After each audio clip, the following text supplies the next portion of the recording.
The sun was shining brightly over Enchantia's royal harbor as Queen Sofia the First waved goodbye to her court. She stood on the deck of the royal ship, her lavender gown fluttering in the salty breeze. Beside her, Prince Leo steadied little Prince Lucien, who giggled as he tried to catch the seagulls soaring above. Princess Elara, only 3 years old, leaned over the railing with sparkling eyes. "Mama, look at the fish! They're dancing!" she squealed, pointing at the shimmering schools darting below. Sofia smiled warmly. "We're off on a big adventure, my dear. Who knows what wonders we'll find beyond the horizon?" Their voyage began peacefully. They sailed across clear blue waters, playing games and telling stories. Elara wore a tiny crown made of seashells she had found on deck, while Lucien crawled around, trying to snatch her crown every chance he got. But as the sun dipped low and painted the sky in shades of orange and pink, dark clouds began to gather on the horizon. Leo noticed first. "Sofia, that doesn't look good," he said, gripping the wheel tightly. Sofia's heart clenched. Before she could respond, a loud clap of thunder boomed across the sea.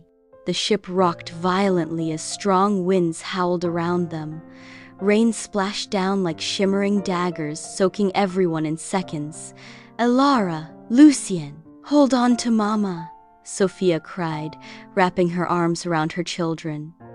Prince Leo fought the steering wheel, but the waves grew taller, crashing over the sides of the ship. Suddenly, a giant wave lifted them high and sent them crashing forward into a blinding fog. When Sofia opened her eyes again, the storm had vanished.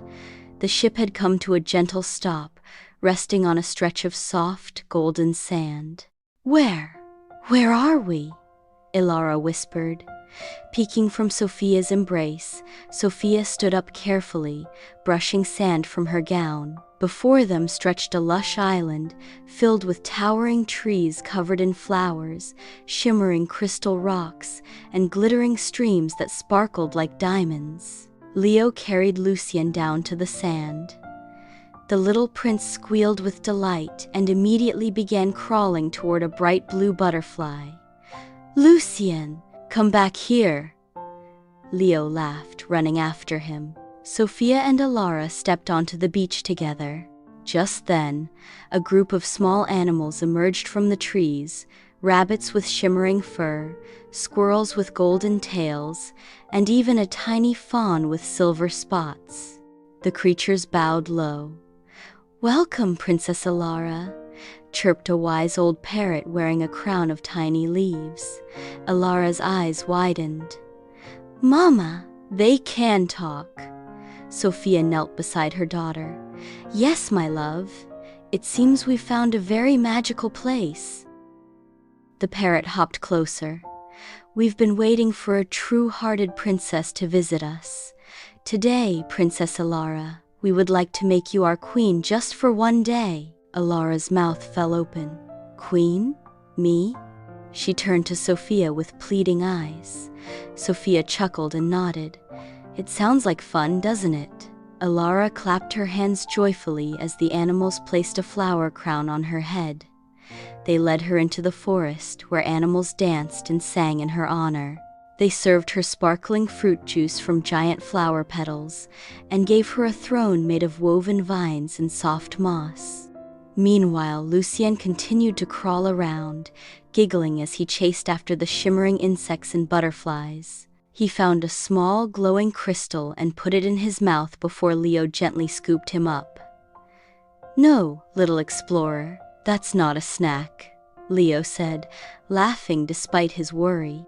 As the sun rose higher, Sofia and Leo watched Elara play with the animals. She was learning to talk to the birds and helping a family of hedgehogs build a crystal slide. "She's a natural," Leo whispered, wrapping an arm around Sofia's shoulders. "She's brave and kind, just like her papa," Sofia replied, leaning into him. Suddenly, Lucien wriggled out of Leo's arms and toddled toward the forest. Before anyone could react, he disappeared into a patch of shimmering bushes. "Lucien!" Sofia shouted, sprinting after him. Leo ran beside her, pushing away vines and flowers as they searched. Finally, they found Lucien sitting in the middle of a glowing pond, splashing water and laughing as colorful fish swam around him. Sofia knelt by the water's edge, her heart pounding. "Lucien, come here, darling." Lucien looked up, his chubby cheeks bright with excitement. With a little giggle, he crawled into Sofia's arms, drenching her gown in the process. Leo sighed in relief. He really does love adventure. Just then, the parrot appeared with Elara and the other animals. "Your little prince is safe," the parrot said, "but it is time for you all to return home. The magic that brought you here is fading." Elara ran to Sofia, tears in her eyes. "But I don't want to leave. I want to stay queen forever." Sofia knelt and took Elara's hands gently. "My sweet Elara, you'll always be a queen in your heart.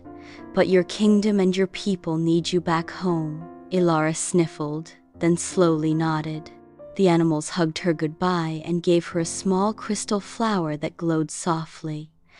"To remember us by," the parrot explained. The family walked back to the beach, where their ship now floated as if nothing had happened. The sky was clear, and the sea calm once more. With one last wave to the island creatures, they climbed aboard. As they set sail, Elara held her crystal flower tightly.